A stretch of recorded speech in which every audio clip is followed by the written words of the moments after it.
righty, let's call the meeting to order. You want to do roll call?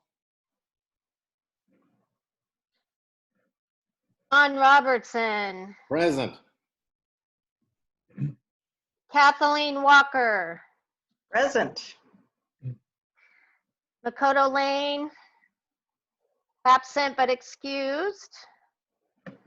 Sam Schroyer, Hello, here. okay. Susan Drew, absent, excused. Michael Weinberg, Here. thank you.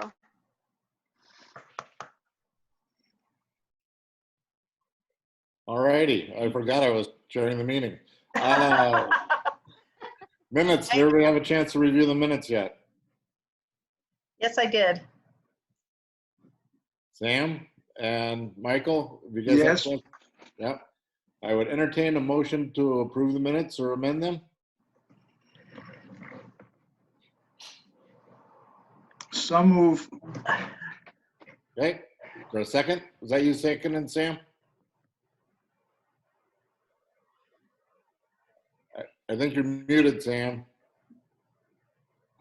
I lost my screen for a minute. Yeah, I did get the minutes. And Okay. no comment. Yep, they're fine. Okay, can you second Michael's motion to approve them? Yes, second it. All right, all those in favor say aye. Aye. Aye. All righty, moving along, review of parks, trails, and open space municipal code. Sarah, you want to kick us off there? I'll try, my dog is barking. Are there any additions to the agenda? Do we need to do that first? Oh, I'm sorry. Are there any changes or additions to the agenda?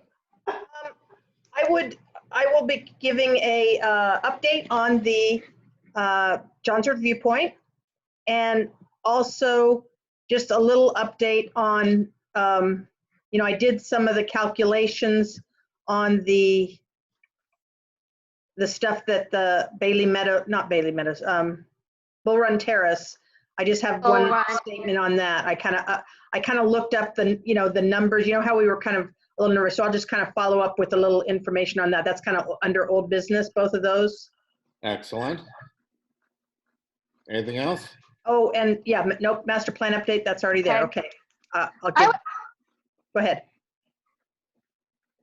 Sarah? I might like to talk about I would like to maybe have a chat about our meeting time while we're still meeting by Zoom.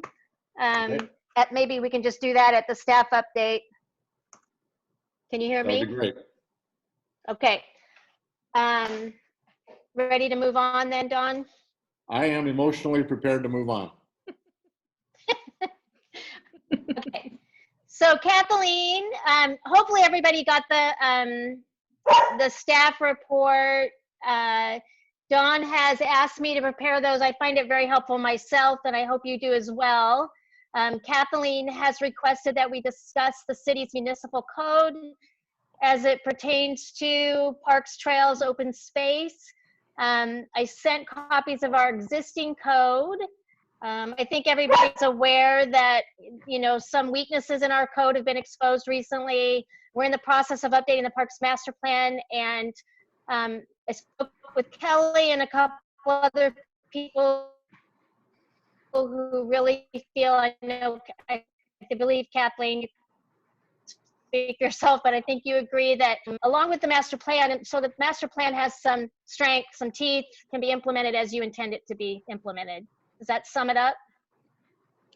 Yeah, kind of it's kind of a do loop. Obviously we want the master planning process to inform, to be the platform for how we need to make some code changes.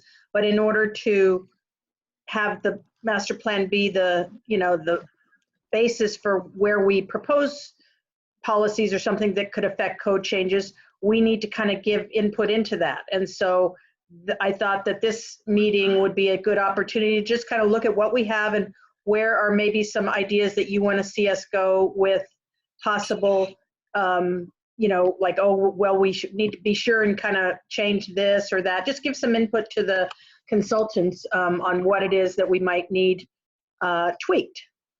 Or, yeah. So does that help?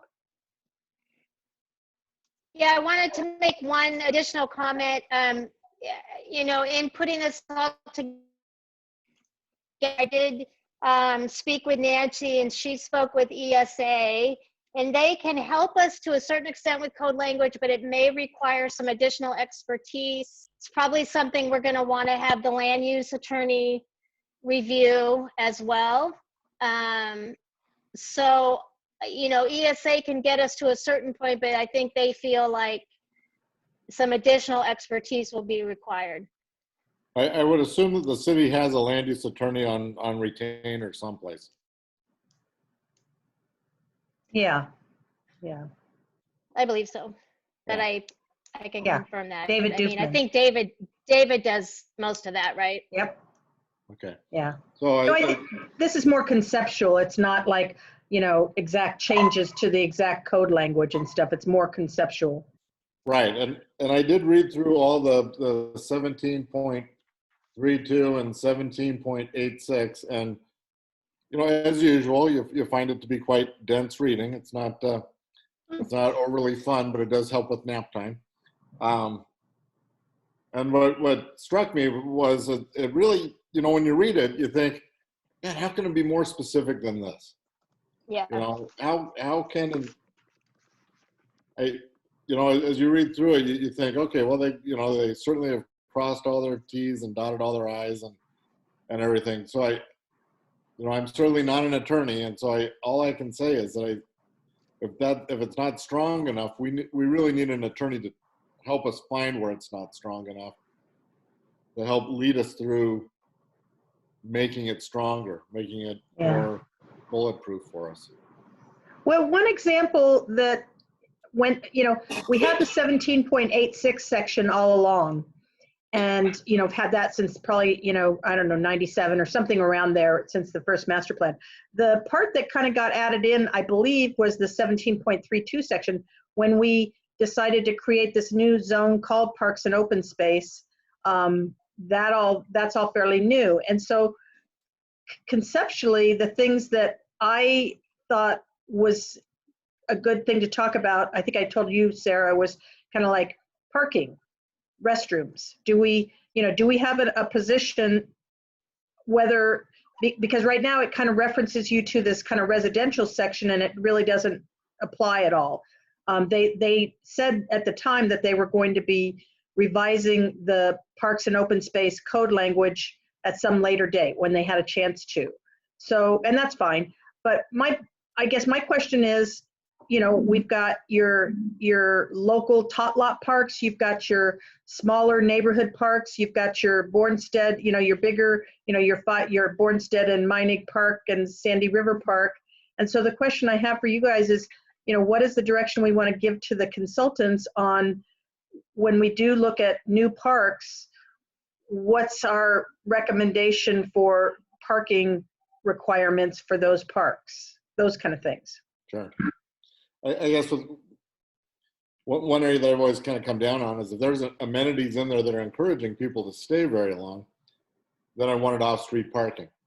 If it was simply a neighborhood park that had a small, a modest playground, maybe a basketball court, an open field, space, not a formal sports field, but a place that you could throw down some bases or do whatever, out there, throw a frisbee or run your dog or whatever, then I consider those, strictly more walk-to parks and relied on on-street parking for those. With that said, though, you got to be careful to make sure you accommodate on-street handicap accessible parking, which most places do not do. But that was kind of the distinction that I've always used in my own mind is okay, if somebody's going to be there that's coming from outside the neighborhood and they're going to stay there because there's a splash pad there, or because there is a community garden there, or because there's a formal sports field there, or a fenced dog park there, then there should be on-site appropriately numbered parking spaces for those activities. Do you think off-street or on-street for those? Off-street, I'm sorry. Off-street Okay. parking, a parking lot.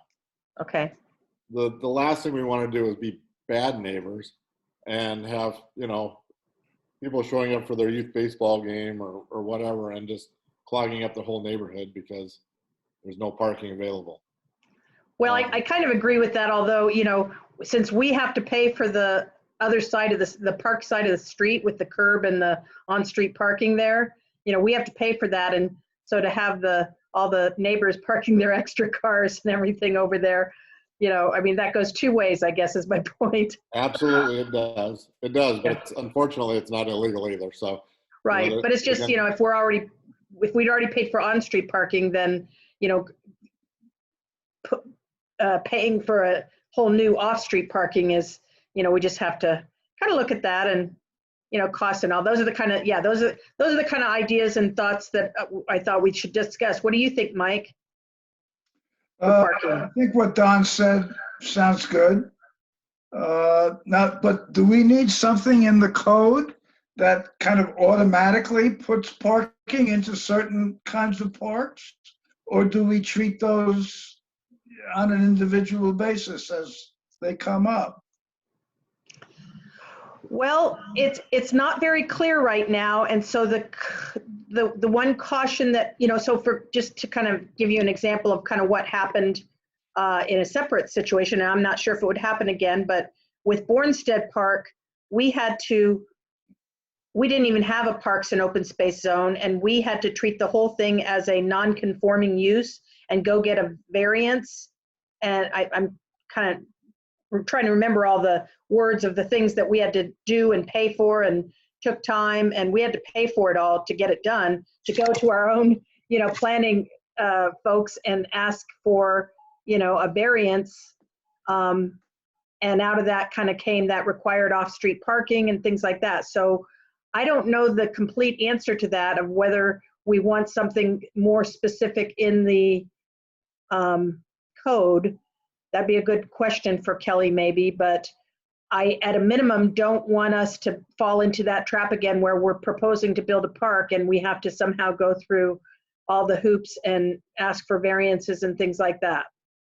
I gotta tell you, that is one of the weirdest stories I've ever heard. I know. I was just like, what? Yeah, every community I've worked in, any residential zone, parks has always been allowable use. Right. There's Not not us. you don't have to, I've never had a parks zone. Really? Yeah, really, truly. It's always been allowed uses. And at the probably the most unusual one to begin with, though, was back in Milwaukee. We had a thing called a community service overlay. And so that overlay accounted for such things as parks or schools or municipal buildings, police stations, fire stations, that sort of thing. Now they've kind of gone away from those and went down to just simply allowable uses within residential zones. And so to have to go in and take planning action to make an allowable use out of a park in a residential zone is truly unusual. Is it wise to even, if maybe the recommendation is we, get rid of this zone and just add it to as an allowable use in all the residential zones or something? Is Well, that? I would be in favor of doing that. I would say make it an allowable use in every zone, with possibly the exception of manufacturing. But as far as it should be allowable use in a commercial zone, and multifamily and high density and low density residential. It just seems crazy that we have to. And I'm not even sure how they apply a park zone. Is that just applied to certain categories? It's all our existing parks. It's all so the they- existing. Yeah, it's So all if the we existing. wanted to build a new park someplace, if we wanted to buy land and build a new park, we would have to go take a planning action to make it allowable within that neighborhood. We would, well, presumably, like if you have a development and they're going to dedicate parkland, I believe it gets dedicated there or gets zoned there. It goes from being I don't know. That's a good question. Yeah, I just think that, maybe it's a little bit larger discussion, and that can be part of the discussion around with our consultant, ESA, to have them take a look at some of those nuances, because this, to me, it seems a little odd Mm-hmm. to have a specific park zone that doesn't really have a home. It's one thing to say, well, we have this zone. Well, where is the park zones? Well, I don't know. Everywhere? Nowhere? Well, they're existing parks, and then I Right. guess future parks as we want them. But if we have this zone and we don't have any specific allowable uses and requirements for, parking, restrooms, all the stuff that Kelly and those guys like to, make sure we're doing or not doing or something. Yeah, that's kind of the issue. And if we put it in the existing residential sections as an allowable use, for example, say we don't want to have a parking because we're just doing a small, more passive little park there. Right. Can we, does the parking sections of that residential zone allow you to not do parking? Those are the kind of things that I think the conflicts that can come up, and yeah.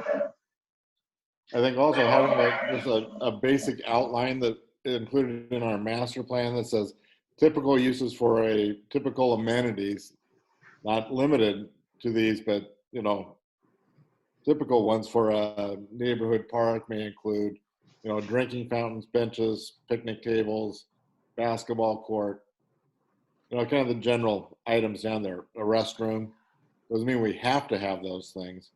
It just means that we, at our discretion, we can add those things. So I think that that's another piece of language that that would be interesting to explore having within our toolkit, so to speak.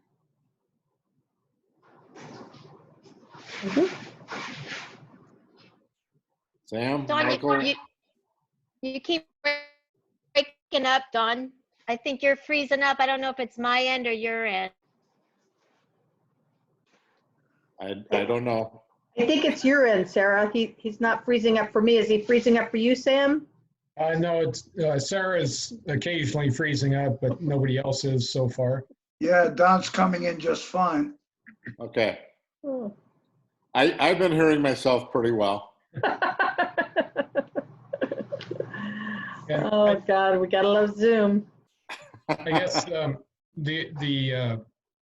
I'm not clear on understanding the inability to put parking in again.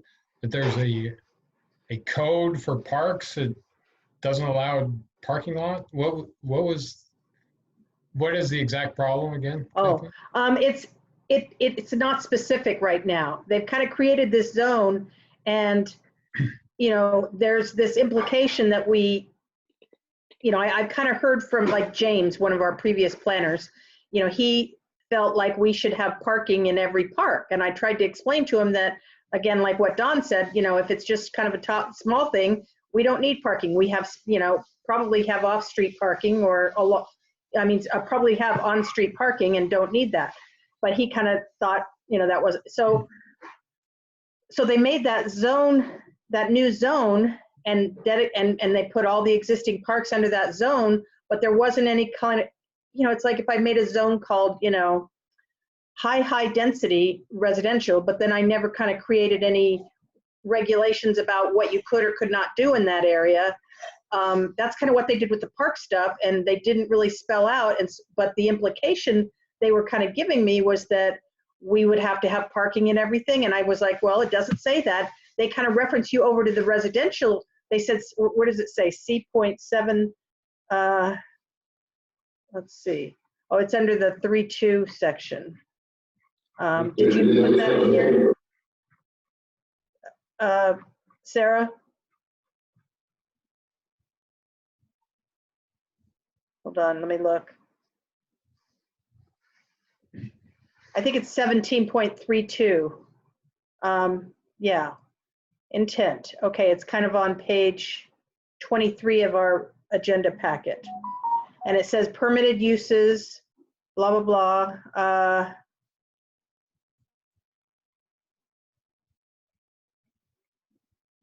but it references you to another. This doesn't look like the thing. It references to you to, hold on, let me see. Is it 1798? It references parking in 1798. That'd be design review standards.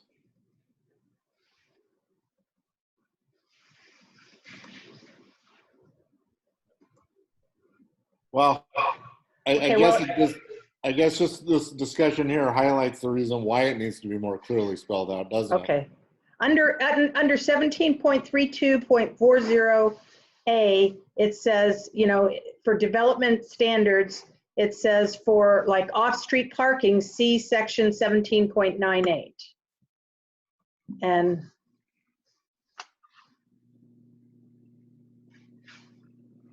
you know, so it's not very, you know, and 17.98 is kind of a general, you know, it's not very specific. So that's kind of stuff that I think we need to, it doesn't really spell out it says community service, institutional and semi-public uses, number of parking spaces. Let's see, it says community recreation buildings, schools, let's see. Do they even have parks in here? Jesus. Participate sports or recreation, indoor, outdoor. Yeah, see, they don't really even have parks out in here in 17.98. That was my frustration, is they have, you know, like rec centers, indoor and outdoor sports and all that, and you do have to have all these parking spots. So that's the need that we need to kind of figure out. I'm okay with, you know, I think if you could kind of repeat what your thoughts are, and then everybody kind of weigh in whether they, you know, as to if it's a area where you're going to have sustained use, you know, playing sports, splash pad, that kind of stuff, you would have off-street parking. If it was a neighborhood park that was just more, you know, a tot lot or a, you know, playground and possibly, you know, little trails or something you would be walking to in the neighborhood, it would be more like there would not be off-street parking required. There may be on-street parking available and created, but not necessarily, but not off-street parking. Is that? That is correct as to what I said. Okay. What, Sam and Mike, what do you think on that? I guess I wouldn't write something that specific. I would just do kind of what Don implied, that, you know, under the 17.32.10, it says park improvements in the master plan. Just put a parking lot could be an improvement. It could be in any park that it's chosen, because there may be a time where a small neighborhood park, you still need 3 parking spots in it. Just So putting it towards the, putting it as part of the park's master, putting it as part of an individual park's master plan when it gets developed? Or yeah, just a line in there that or a word in there that parking could be one of the development features of parks. I think the important part is getting it away from being mandated that we have parking in every park. Right. Not necessarily that we want to put parking in certain parks. But that would leave it open that you could put it in the, you know, what, yeah. Right. Maybe we want to have for instance, Tickle Creek. We have the little playground right along the street. We also have a trailhead there that could access Tickle Creek, and so maybe we would want to have, at some point, a little parking lot there. But I just hate restricting things too much when it's an optional either way. You know, why not keep it as an option in all cases? If we can do that, I think that would be great. Yeah. Mike, you got anything to add? No, that all sounds good conceptually. I think we need to keep this conceptual. This should be a list of what we find deficient in the present code and why, and what we want to have it accomplish. But we shouldn't be writing code. I mean, because the lawyers are gonna write the code. Right. We should specify what we want to accomplish with whatever language they come up with. What is it that this needs that isn't there or is there that shouldn't be? Yeah. That's the way we should be putting our suggestions, I think. I think that's a very wise observation. Okay, now, how do y'all feel about toilets? The bane of recreation's existence. Everything boils down to toilets. Right, I look at Sam? toilets the same way. If, you know, I really do. If we're encouraging people to be there for very long, then I think we have a certain obligation to provide them. But again, if it's just meant to be a walk-to park for the immediate neighborhood, they can go home to go to the bathroom.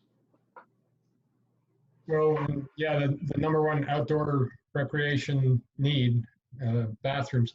But, you know, to me, it's already in there as accessory structure, detached or attached. A bathroom is that. But again, maybe that doesn't define it well enough. Mm-hmm. And number 6 just flat out says public restroom facilities. Yeah. Oh, I didn't read far enough. Yeah. Yeah, I guess I would approach it the same way. I think it's something that we could, like the parking lot, like you suggested, we should have it so that we're not required to put them in, but that we're allowed to put them in. Now I'm looking at number 5 and 6 that you just pointed out, and I guess I never saw that parking reference or I guess I didn't notice this. I don't know if this got updated or not. Hmm. It might have gotten updated since, oh well.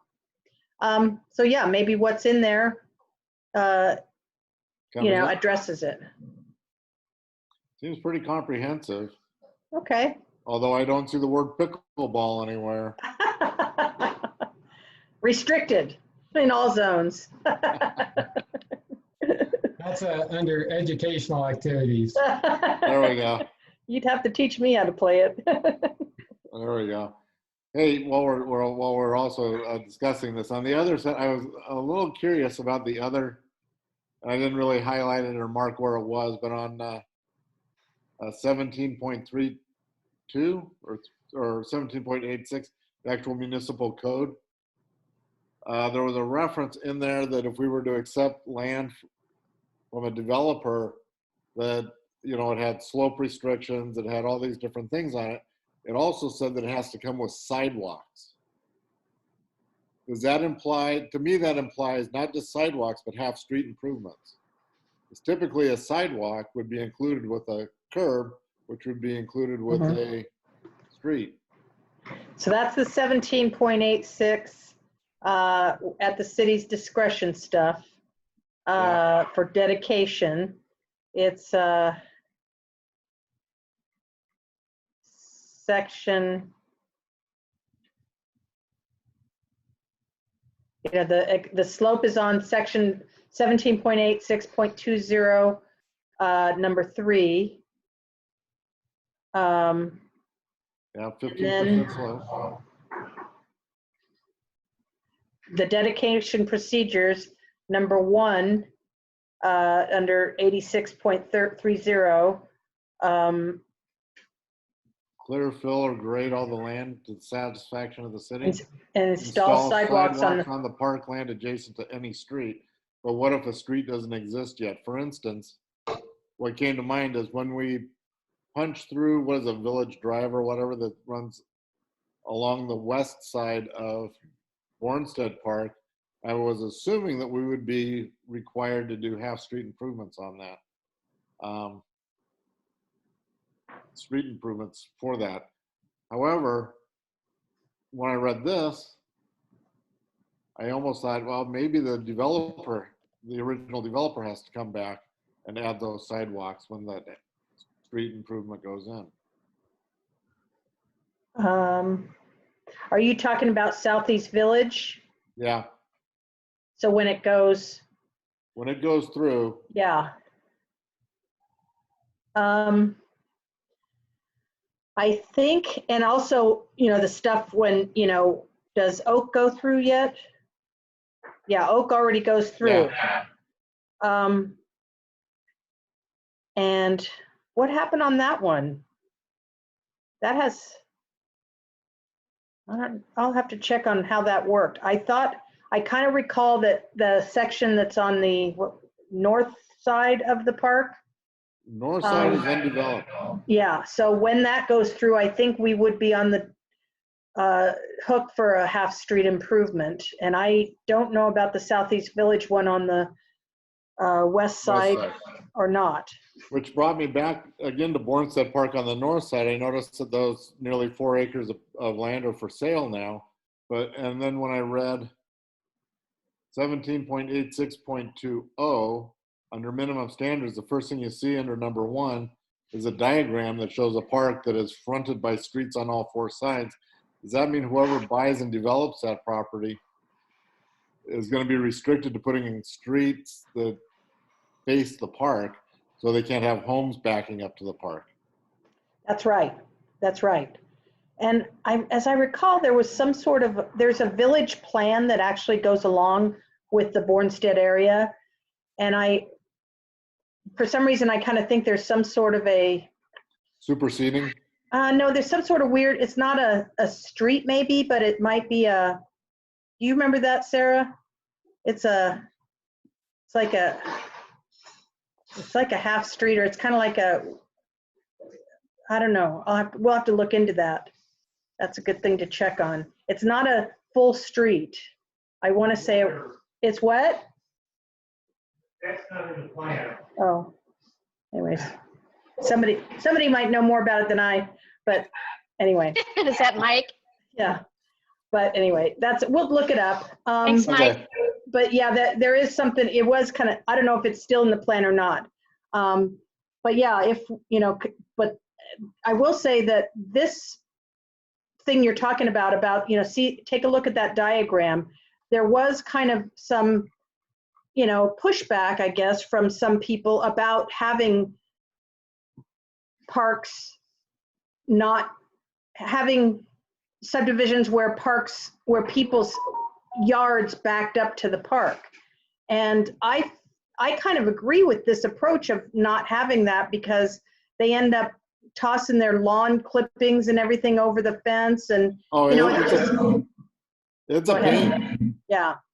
It really is. I was kind of intrigued when I saw this. I thought, oh, that's kind of nice. The other thing that I saw in here was that we would be required to provide backyard access to anybody that did back up to a park. Yeah, they kind of make them, that's like at Bailey Meadows, well, I don't know. They're going to turn the house around. I mean, they probably won't turn the house around, but they'll have to have something that looks like a front door on the back of the house with the sidewalk. Like if you notice those new homes on Bluff, just north of Green Mountain, there's actually like a sidewalk and a fence and a sidewalk along Bluff. And Right. Yeah, so that's kind of what so they can easily access the park. And it also helps to just have eyes on the park too, Sure. for what's, stuff going on. So I like having that, houses must front the park language. I think that's, conceptually a good idea. Yeah, the only thing I don't like is it gets very expensive to build a park when you're doing half street improvements around the whole perimeter. Yes. Well, and that's the question of whether or not, if they're doing the sidewalk, are we doing the half street and they're doing the sidewalk, or how does that work? That was my question exactly. Yeah. So that'd be a good question to ask about, Sarah. Are you hearing us, Sarah? Oh, He's muted right now. Yeah, sorry. Yeah, I'll follow up on that and get more information. great. Okay, so my question now is, have we flogged this topic enough? I had a little short list, Sarah, that I had kind of put together of the things that applied, like bathrooms, parking. What was the other thing? I thought there was a third thing. Fee and lieu. I put that in the report if you opened it. Yeah. Oh, Right. okay, right. I did open it. Did I read it? I read it. Well, you pretty much were the content, so you already Right, knew. Yeah. So, yeah, the fee in lieu of stuff, this is just kind of something that, again, I think there's some, I guess we'll find out more, but just to kind of talk about it as a Parks Board, and obviously, like you said, Mike, you're totally right. We don't write code and we don't, we're not the lawyer or anything else. I think that one of the things that does have me concerned is that at our workshop, which I don't think you were at, Sam, this was kind of like last, I don't know, February or something, or, after the new council came in, there was kind of this conceptual discussion about parkland dedication versus fee in lieu of. And our code says now that at the city's discretion, they will be, required to dedicate parkland or do a fee in lieu of. And how we've used that in the past primarily is that if in our master plan there's a park in the conceptual area of a development going in, we require them to dedicate land. And if there's not a park in the master plan, we require them to pay the fee in lieu of. Now, there's been some situations where the developer wanted to have a park and asked us if they could go ahead and put in, that's how we got, I think, Hamilton or Barlow Ridge or possibly even Timberline Park. I know there was at least Hamilton Ridge. Yeah, there's probably 2 of those 3 where, it wasn't on the master plan, but it went in anyway, because they wanted to sell homes and they thought the park would help sell homes. So, so we made exceptions there and, whatever. But I am concerned that everybody understand that policy about it being the city's discretion. I think, to the extent that we can, there may be some issues with, legal aspects to that, but I would hope that that's our continued intent, I guess is what I want to say. Yeah, I kind of remember when we started discussing that there were legal problems with the meaning of discretion, that discretion wasn't really discretion, that maybe it was a developer, they wanted to have what the discretion is based on, what are the standards for making that discretion decision, which sort of, to me, kind of negates the meaning of discretion. Discretion means you got the right to decide and you don't need prior standards by which to decide. But for some reason, discretion was not considered valid because there wasn't any standards. Do you remember anything like that? That's what I'm remembering. Yeah, I do recall that. I think maybe what we could all agree on is that, we do, the standards that we use when we're using our discretion ties back to the master plan. And if it's in the master plan, it goes one way, and if there's not one in the master plan, we go the other way. That said, if a developer wanted to put one and there wasn't one there, then we might, use our discretion to decide, do we want another small tot lot park that we have to take care of? Maybe even if he wants it, we don't want to, we're kind of, against having a bunch of small parks that cost a lot to maintain. So maybe maybe those are the standards that we use to further define the city's decision-making process. Does that define our discretion, the Parks Board, or the City Council's discretion, which I believe should be less restricted than ours? Yeah, I believe it should be the City Council's. They're the legal body. Right. I just think that having it in our code, because when we have really pro-development city council, we need to have code that helps balance that with our intent is to have this master plan that we're creating built out. And if we have something in there that, if we have these parks in a particular location or, general, not a particular location, strike that from the record, a general location, because they are conceptual locations in the master plan.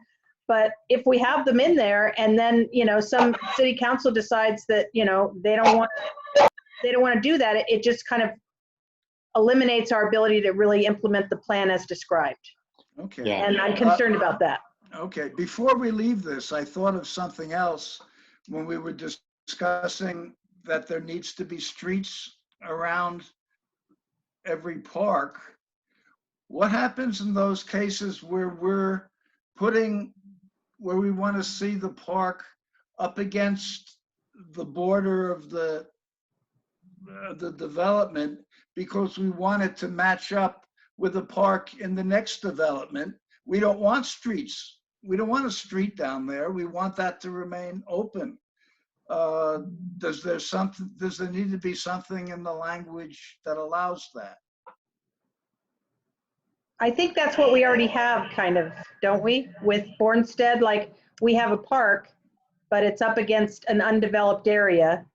Deer Point is another example where, you know, we haven't developed that yet, but the concept is that, yeah, you know, that the I'm final just saying, part, we don't want to force them to build a street where we don't want one. right, you're right, exactly. Yeah, I would say that it doesn't require homes to be built all the way around the park, which would mean you wouldn't have to put a street on the backside. But in reading it, homes must front on the parkland as shown in the example. Yeah. With that wording, it kind of implies as shown in the example, not Yeah. as similar to the example or in a manner, you know, comparable to the example, but it says as shown. So it is a little bit confusing there. Well, and I think too, going back to Bornstead, using that northern boundary, there's almost 4 acres that are sold. If that's sold and they're required to contribute land, it needs to be land that's adjacent to the existing Bornstead Park, because it also says that you can't divide a park by a street either. So if they're going to be contributing land, we need to have that discretion to be able to say it has to be land attached to the existing Bornstead Park. Right. And I think the idea that, you know, so if you're looking at that picture, you know, say that, you know, only the P and the A section, everything to the left, or, you know, say everything from the word park down is being developed, but everything above the word park, you know, isn't going to be developed yet. We wouldn't necessarily be building that road up there because that parcel hasn't come in yet. I guess I'm not, go ahead. When it does come in, we want to make sure that Right. the land is attached to the park, not separated by a road.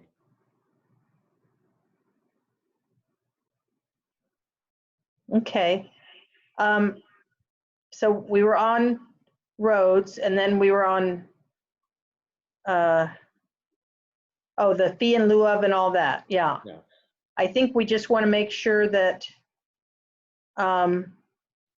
like you said, Mike, that, you know, that we try to have clear standards for what we're using, you know, for the rationale for what kind of discretion we'd be using, you know, so that folks understand. I mean, I think that's a good idea to kind of say, you know, that when there's a park in the master plan, in the general area in the master plan, we would be expect, you know, dedication of the land, and you know, otherwise we would do fee in lieu of.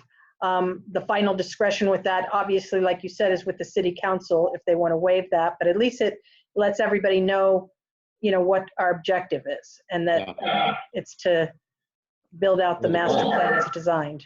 Yeah, That sounds good to me. seems reasonable to me. Okay. Anything else? Nope, I don't think let me just kind of zip through the code a little quick. Let me just, while you're looking through that, so on the area that we have the drawing, or the park drawing with the houses facing it toward the park, Yeah. would it be advantageous to maybe put another box showing if there's an existing park next to the development, that the park would be attached to it, as you kind of implied or suggested, Don? Well, but also a non-existing park where you have a park imagined or a possible park, but it's not necessarily existing. Well, we have the situation at, I think it's Deerfield, where we're going to have commercial properties adjacent to the park, and that doesn't really allow that in that drawing.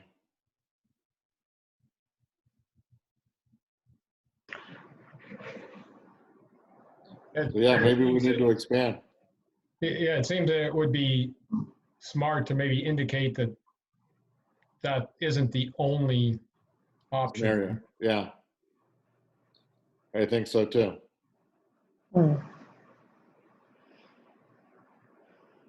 So with the commercial zone over there at Deer Point, I would assume, I mean, I guess, would we have a park? Would we have the park and then like where, say it's going to be a hotel, I don't think it is, but just say, I mean, it's hard because they haven't shown us any development plans for that, whatever, purple parcel or whatever it is. And so, but, say it was going to be whatever it was going to be, you would have a road over on that side, presumably, and sidewalks on both sides of the road, right? Potentially, but it could be a parking lot butting up to the park. Right, you're right. It wouldn't have to be a road. No, Right. wouldn't have to be a It's road. commercial, yeah. It could be a parking lot. It could be, At least it'd be a sidewalk. There'd be a sidewalk on that side. yeah. What we don't want is the back of a store. Yeah.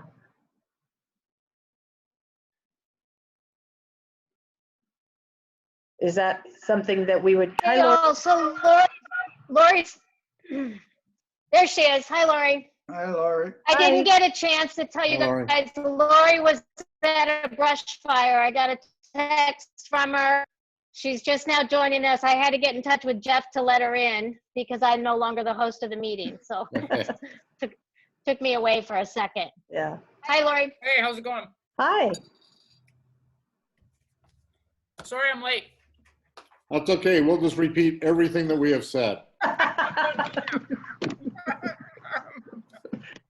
Okay, so we'll start off with roll. Oh, never mind. Okay, so again, I'll just send you the recording, Lori, and you can stay up late and watch it tonight. I'm a little worried I might be up late anyway, so. fascinating stuff. So anyway, Kathleen, where we left off, I guess what yeah, we go might ahead. want to suggest is when they do a review of 1786-20, that they take a look at other scenarios that a park may fall into. Good. Sounds Okay. good. Did you scan anything, see anything else that you wanted to talk about? No? I don't think so. I think. Okay. Well, in that case, why don't we move on to old business? Let's see. Let's do the master plan update, then we'll come back to your updates on the telescopes, right? Yeah, John's review point. Yeah. Okay. Okay, so master plan update. Do you have one? We haven't met in quite a while. We do. What's going on there is the consultants have kind of created a open house round 2 virtual or virtual open house for round 2. I believe there's like 6 stations. Let me just check. I'm kind of. I think there's 6 different stations that people could go through 5. I stand corrected. 5 different stations. Station 1 will be, welcome, purpose, and online open house overview. It'll kind of cover things like what is a master plan, what have we heard so far, proposed improvements, kind of in general, park concepts, and things like that. So station 2 kind of goes into more detail about what a master plan is and what, why we're doing it. Station 3, and also what we've heard so far. So it'll kind of summarize, some of the public involvement we've already got that people want, top 5 amenities, restrooms, indoor swimming pool, natural service trails, picnic areas and shelters and playgrounds was, I guess, the rankings that they got. The Station 3 is going to be proposed park and trail system improvements. And those are those things that we've already kind of reviewed with proposed park locations over in the, both in the UGB and the UGR, Urban Growth Reserve, and also the trail system connections out there. That's going to be Station 3. Station 4 is going to have kind of the draft concept plans for the Champion Way, Deer Point Park, Ponder Lane Park, which is the Bailey Meadows one, and the community campus. So they have kind of the conceptual things, and we're going to be getting input, especially from the neighbors to those parks, for specifics of what they think, what they'd like to see. Given that, also on that topic, one of the things that did come up was, so again, count them off: the Deer Point, Champion Way over by the movie theater, the Ponder Lane, Bailey Meadows one, and the community campus. One of the questions that kind of comes up, we've got the plans for having another dog park, and it was going to go into Mining Park. One of the ideas, so is that, do we as a group have any kind of thoughts on where we should have our next dog park? I kind of, when I mentioned it, asked Nancy about it, she said that they had preliminarily kind of located one in the Ponder Lane, Bailey Meadows one, and that kind of created a little bit of a, and so when we get back to, Lori, we were kind of talking a little bit earlier about parks and parking requirements for parks and things like that. And so the Bailey Meadows, because it's on Gunderson Road, doesn't have any parking along the road. There's no on-street parking along Gunderson Road because it's an arterial, I believe. And so then, so if we were to develop a dog park over there, then you would have to create some off-street parking, because obviously a dog park was going to require, go ahead. Doesn't Gunderson Road have to be created? Because it doesn't currently exist there. Right. Well, the park doesn't either. Right. But Yeah. so is it out of the scope of possibilities to design the road with parking in mind? For the Gunderson Road? Mm-hmm. No, cause that would be a question for Mike and all those guys, but you guys did that development agreement, and I believe, that'd be a question for Mike and stuff, but my understanding is, it's an arterial road. There's no, they've already lined out how wide it has to be, and, that was all in the development agreement. So I think you would have to go. I haven't read the fine print on that yet. I know people park all over DeBarco. But anyway, Yeah. Conversation for another day. Yeah. Well, they're only, I think, they're not doing it as wide as DeBarco is the question. So yeah, and it's not, I don't think it's out of the realm that we could try to get some sort of a short, some parking area that you pull into or something like that as part of the park. I don't know. But then the other question is, it's always good to, as a matter of practice, to put dog parks in areas that haven't been totally developed, just because if all the neighbors don't want a dog park, the house, that's kind of what we did down at Sandy Bluff. We tried to get it built before all those houses went in. So, I think they don't mind it so much, but that's a good precedent. But so my question out to the crowd is, new dog park, Mining again, or, which, Deer Point, or, so what's everybody's thoughts on where we, I think we obviously probably should put it on the south side somewhere, but other than that, I don't have any particular thoughts about it. Does Mining have an existing master plan?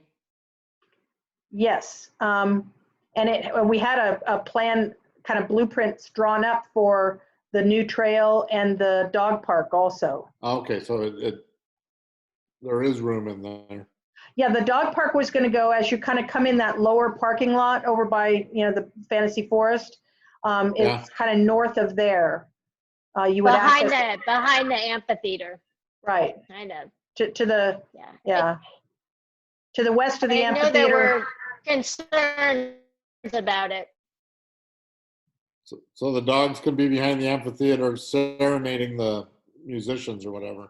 It's pretty far. It's a bit further west from there, Okay. and just south of the parking lot there.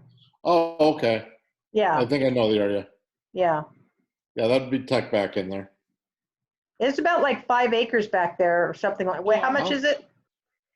I can't remember exactly, but I know there was concern about accessibility for access to a dog park up there.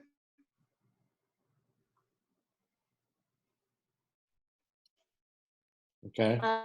You guys are all, I'm still losing you guys most of the time. My apologies. I'm trying to follow a conversation. I thought there had been some concern about mining when it was brought up before, when this conversation maybe last year, the handicap accessibility for a dog park up there, the distance of travel, and just the fact that it's kind of back where like it might be hard for people who are wanting to go to a dog park to find it. So that's what I remember coming up previously.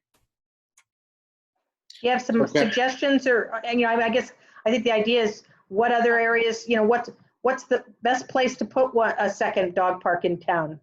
So Kathleen, is this a question that you're asking us specifically tonight, or is this one of the questions that's going to be asked at the community roundtable thing you're talking about?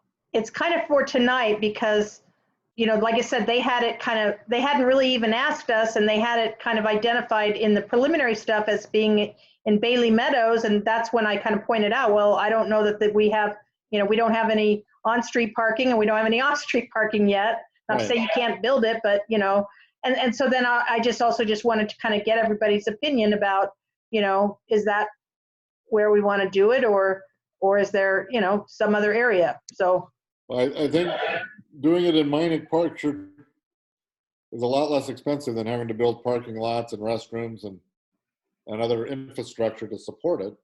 If there's a adequate space to put it, I think that's a good place to put it. Plus, it's quite a ways away from the other existing dog park, isn't it? It kind of spreads the love a little bit for people out on this side of town, not to have to drive across town to walk the pooch. Sarah, do you have any idea whether Deer Point folks would welcome one there? Hard to say. I'm going to just say up front, I'm biased. Clearly, I have dogs. And Deer Point was under consideration at one point early on. And then it kind of fell off the radar for a while. I think it has potential. And, I was concerned myself, even though I'm biased and would love to have a dog park around the corner. I was initially worried about parking, but when I see what happens at the Bluff Dog Park, I have fewer concerns than I did initially. I think it has a lot of potential to be a dog park, but I'd sure like to see us do something different from the current dog park we have, and I'm not sure Deer Point lends itself to that, but it's got potential for sure.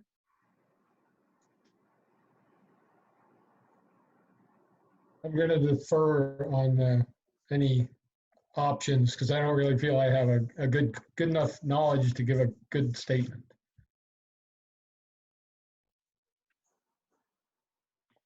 Michael, how about you? From what I know of the city, mining seems like a good idea. There seems to be problems with Bailey Meadows, but I don't have a lot of opinion at this point. Well, and I guess the other option would be to put it at a park yet to be named and built. Yeah, I think there's, desire to have a second park sooner than that because it's going to take us a while, if we're looking at, Deer Point, Champion Way, Bailey Meadows, that's going to be, probably 10 years down the line or something. Yes, it Steve, is. not necessarily. We did, quite a few new parks. If we did something at Meinig, it would be nice to leave a lot of the trees there and build a trail system that was fenced. rather than, Bluff Park is a great park to go and throw a ball and lots of space, but it'd be nice to just kind of have a fence trail system where you could go and let your dog off. But I think if we did something like that, we have to really look at accessibility at the Bluff Dog Park because it's challenging. And we have some folks that are in scooters and other mobility issues that have trouble getting in and out of there. So I think if we did something like Meinig, we would want to look at some improvements to the Sandy Bluff Dog Park to make it more accessible. Yeah, I like your comment, Dawn, about, And I have that some ideas. Yeah, Don mentioned before, Lori, that, like at Sandy Bluff, the parking is on-street parking, but we really don't have, that I don't know if we have any handicap parking for Sandy Bluff Park along the street. Do you remember? Sarah, do you recall? There's nothing designated handicap. I don't believe, though. I know there's some ramps along there, but I don't think it's painted. Yeah, there's no designated parking. I'm down there every day. It's more about getting in and out of the park itself. Yeah, That too, exactly. yeah. Yep, it's more about the access, through the gates and different things like that. So that's the issue. That's Go street ahead. parking there at Bluff. Would that improvement that you're proposing, Sarah, kind of over adjacent to the smaller dog park, give you that barrier-free access that we need? I do think so, and a little bit of grading would go a long ways too. But yeah, we'd like to have an entrance that was flatter, and like Lori mentioned, a wider gate, and sort of a staging area for people that might want to go in with a scooter or wheelchair or something along those lines, where they could safely be but still enjoy that time with their dog. And I think that would be something you don't see in a lot of dog parks, and I think it would be really, really a great improvement to that park. Yeah, and flattening that trail that's all around the inside loop would be That would helpful. be awesome. Yeah. Yeah. They could even, have a way to go around the dog park then, which would be great. So the options are like kind of the Bailey Meadows, but create some parking somewhere. Possibly, the Deer Point, especially if it was the new addition, that might even be, considered a bit, again, looking at the location, you'd have to have the access that you want. I don't have a good handle for, trees and terrain in there, but that, especially making it a little further away from the existing houses, that might be an option. And then the Meinig one that was already proposed are kind of the, anybody want to do a vote or anything, or have any strong feelings about any of those three? Well, we can entertain a motion. Well, maybe we want to just kind of throw those three options to the public and ask them.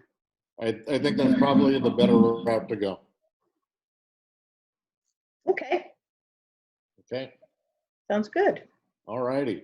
Tell us about the overlook. Oh, ooh, ah. We've got all the interpretive signs in and the telescopes are in. Nice. So we haven't, again, the final, like the railings are kind of still old, some new, some old, kind of looks like we patched our roof with whatever. It's not my style for how I, redo things, but whatever. So I get it, financially. So yeah, those are ready to go. I think we're taking pictures of those. I'll take some tomorrow, and I think Jeff is going to put it in the Sandy newsletter. And I think due to COVID, I'm not sure ribbon cutting is really in the picture right now, but Yeah. Maybe a virtual ribbon cutting for Stan if he wants, or just I'm going to leave that up to David Snyder and Sarah as to what they want to do with it. But it is nice. The lower telescope is great for kids and people in a wheelchair, and then the taller one, if you know of any people who are colorblind, we'd love to have them we'd like to kind of get in contact with them and have them evaluate the telescope and what they think. Yeah, I'd love to hear about that. Yeah. You know, going back to the ribbon cutting suggestion, I was at an event in Oregon City today. It was a staged groundbreaking for a new park, and basically it was a photo opportunity. We, you know, brought out the people who were going to do the groundbreaking. We had, you know, a dozen shovels, a dozen piles of dirt. They all posed with a shovel. We took pictures. The newspapers were there. There were no speeches, no nothing like that. It was just a photo op and some quick interviews for the press so they could, you know, do something in the paper. And that was it. That's generally, I mean, in the grand scheme of things, that's generally all that, you know, comes out of them, or the purpose of doing them is just to be able to get something in the local newspaper. So something like that might work for a, you know, virtual groundbreaking where, you know, Stan goes out, the advisory board goes out, the council goes out and stages a photograph and invites the press to come and do a couple of quick interviews, and they have an article for themselves. Yep. So. We do still need to, I've was just getting all the costs from Joe, Preston, and David, and all those guys, and Tyler had to kind of compile all the, you know, what got charged to what, and also just checking in. The kind of the last part is kind of just fixing up the entrance sign so it looks a little nicer. So hopefully that's just a matter of kind of ordering new letters that shouldn't take more than a few days. So yeah, we'll I'll suggest that to Jeff and those and David and all those guys and see what they want to do. Well, I'll have to swing by and check it out. It's fun, Check out yeah. those new binoculars. Bring your grandkids. Yeah, I will do they'll that. enjoy it. Yeah. That'd be great. Any other updates, Kathleen? No. What did Sarah? You on? Yeah, Sarah had a couple of updates.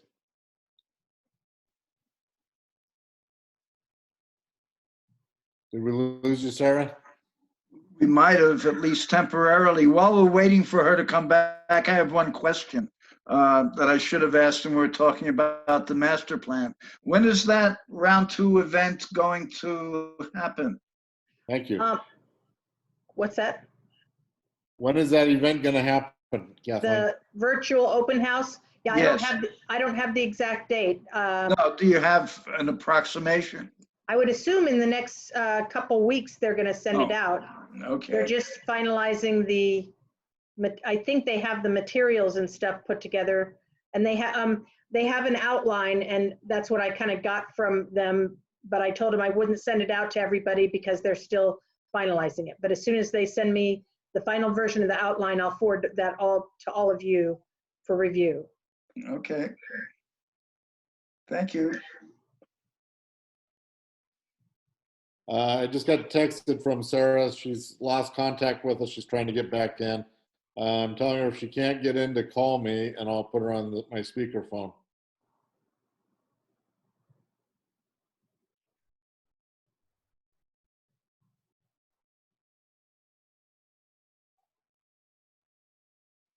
Well, I do have the other old update. Like I said, this speaks to the Bull Run Terrace. Okay. So y'all were talking about, you know, at the last meeting we were talking about if, you know, because we don't know how many units they plan to put in both in the high density and the commercial, it's hard to know whether their 1.2 acre dedication is adequate or not.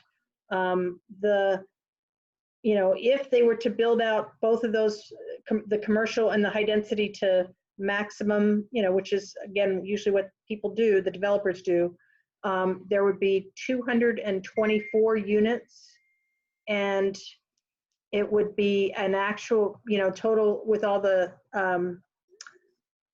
parkland dedication acreage required would, under the existing plan, would be 2.24 acres. And I believe they were giving us like 1.4, I think. Yeah, so, you know, 1.4 going to 2.24. And again, the other option is that you then take the rest of it in fee in lieu of instead of the additional acreage. But And of course, we don't necessarily want acreage up by the highway. That doesn't really, translate to, nice parkland, but I got Sarah on the phone. Sarah, are you there? Oh, I just lost Sarah from the phone. man, that girl's in a black hole for communications. She is in a pickle, isn't she? Yeah. Well, I can tell you just a little bit about the movies in the park. I saw that we're going to be proceeding with some movies in the month of September, I believe. It sounds like it's pre-registration required. There's a defined number of patrons. I can't remember what that number is.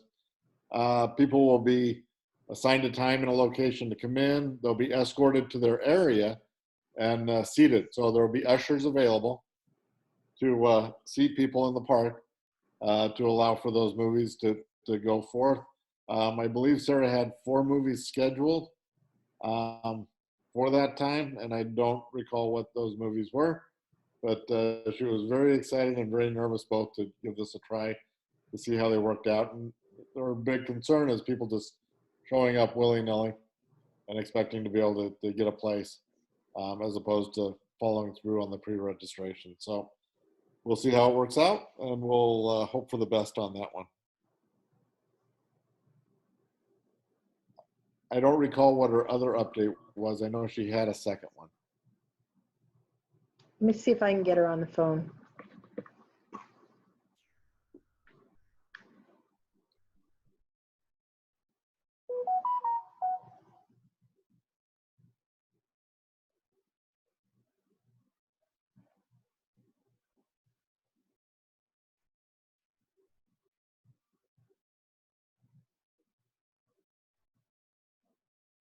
So while we're waiting, anybody know any good park jokes?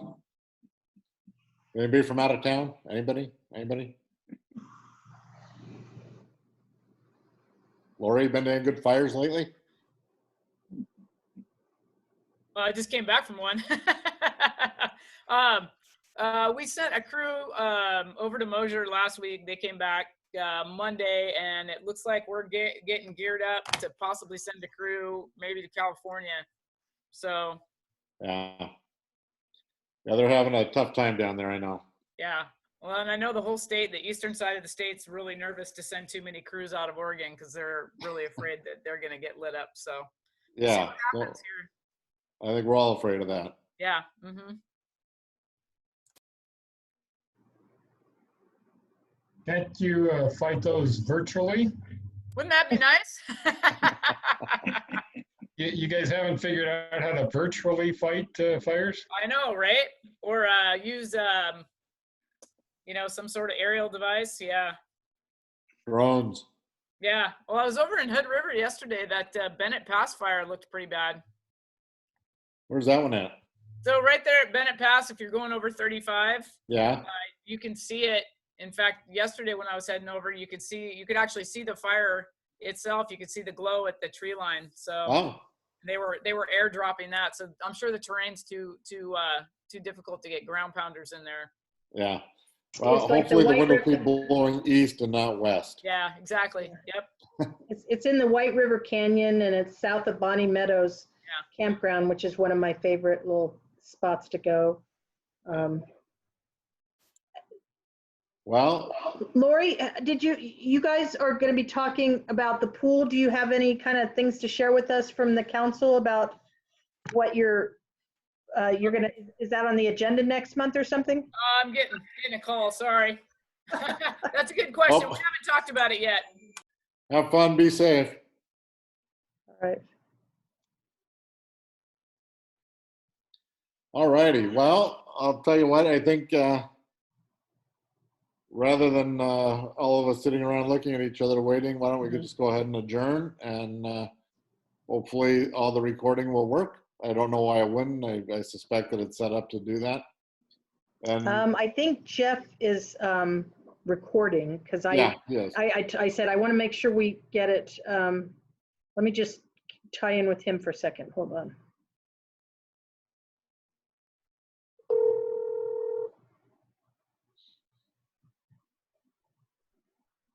Hello, Kathleen. Hey, Jeff, we lost Sarah and haven't been able to get her back and can't even get her on the cell phone for some reason. She's like in a black hole or something. And so we're ready to just, disband the meeting, but we wanted to make sure, you were going to be able to, hit the record now or whatever when we all sign out or. Okay, hold on a second. Okay. Hello. Yeah? Hi. Okay, in that case, the time is now 8:16, and I will adjourn the meeting. Thank you, everybody. You bet. So Everyone have long, a nice everybody. evening, and we'll Good see you night. soon. Bye-bye. Have a good evening. Yeah, bye-bye.